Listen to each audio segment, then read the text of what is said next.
বিসমিল্লাহির রহমানির রহিম। আসসালামু আলাইকুম রহমতুল্লাহ। এটা একটা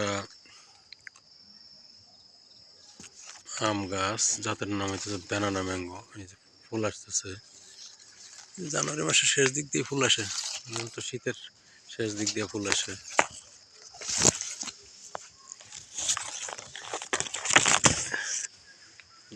প্রত্যেকটা গিটে ফুল আসছে মোটামুটি, প্রত্যেকটা গাছের ডালে।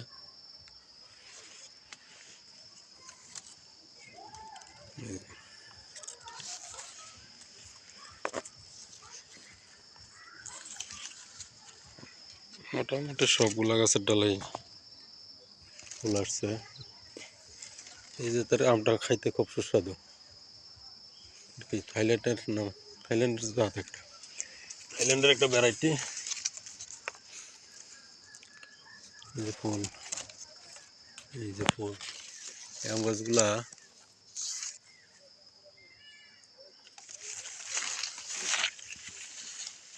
এই অবস্থা একটা স্প্রে দিয়ে দিতে হয়। আমি অবশ্যই স্প্রে দেই না, প্রাকৃতিকভাবে যতটুকু আর হোক এই চিন্তা করে স্প্রে দেই না। যদি একান্ত দরকার পড়ে সেক্ষেত্রে স্প্রে করুন। কৃষি বিজ্ঞানীরা যত বলে স্প্রে করার জন্য। এই গাছটা কাইটা দিছিলাম, মানে একটু বড় হয়ে যাওয়ার কারণে উপরের থেকে কাইটা দিছি। কাটার অংশটা যদি দেখে, এই যে এই ডালটা অনেক বড় ছিল, গাছটা বেশ বড় ছিল, প্রায় 12-13 ফিট উচ্চতা। এই যে ডাল কেটে দিছিল, এটা 2 বছর আগে ডাল কাটা।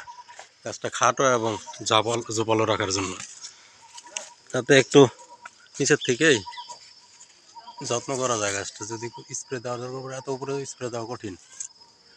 এখন যদিও স্প্রে দেই না, যদি ইনকেস দেওয়া দরকার পড়ে সেক্ষেত্রে দিতে সুবিধা হইবে। যে এটা তো এইখান থেকে কেটে দিছিলাম নতুন ডাল। এইগুলা নতুন ডালে গত বছর বের হয় নাই ফুল, এই বছর আবার মোটামুটি সব গাছের ডাল, সব ডালের আগাতে মোটামুটি বেরোইছে, 95% বেরোইছে পুরান ডাল যেগুলো আছে। যদি স্প্রে দেয় সেক্ষেত্রে আরেকটা ভিডিওতে দেখাবো। এই ফুল প্রত্যেকটা গিটেই তো ফুল আসছে। এখানে আম গাছের একটা যত্নের ব্যাপার আছে, সেটা হলো আপনার আম গাছে মুকুল আসার আগে পানি দিতে নেই। মুকুল আসার আগে যদি পানি দেয় তাহলে মাশাআল্লাহ সবগুলোতেই আসছে। এগুলাতে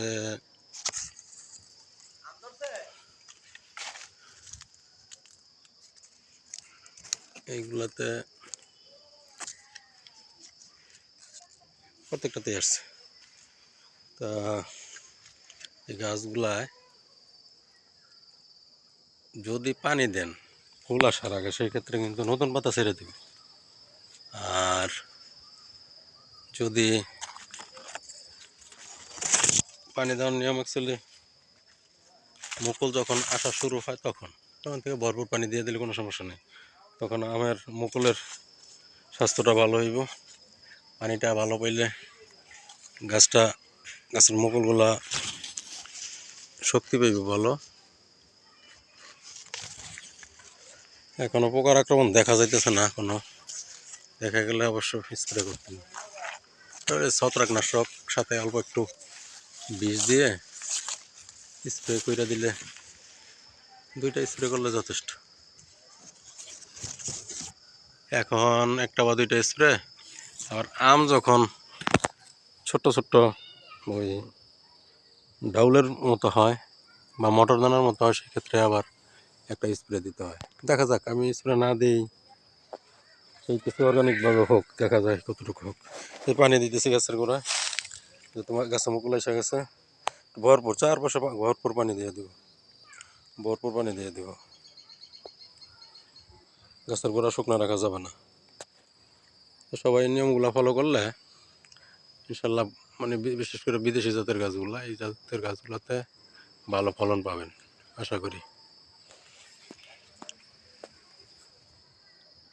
আচ্ছা, ধন্যবাদ সবাইকে।